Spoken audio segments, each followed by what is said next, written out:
Saluti tifosi napoletani! Abbiamo un'esplosione di nuove informazioni qui per te.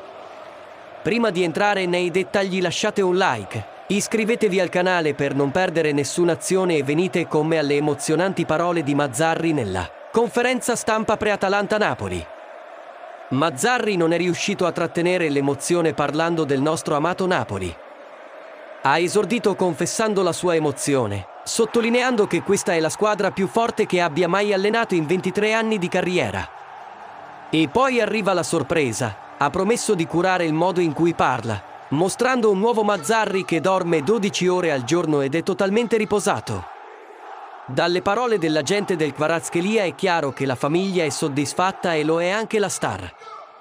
Mazzarri, tra l'altro, ha parlato del suo rapporto con De Laurentiis, dimostrando che l'affiatamento è così bello che si parlavano anche prima che lui diventasse allenatore ufficiale. Quanto alla squadra, Mazzarri ha rivelato che è nata per soffrire, scherzando naturalmente sull'intensità del calcio. Di Osimhen ha sottolineato il carattere generoso del giocatore e la gioia di riaverlo.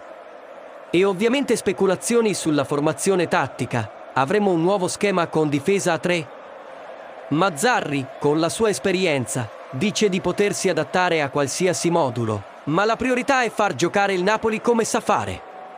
Insomma, la questione scudetto ha portato una risposta pragmatica. Mazzarri ricorda che la squadra ha bisogno di vincere ancora prima di sognare lo scudetto.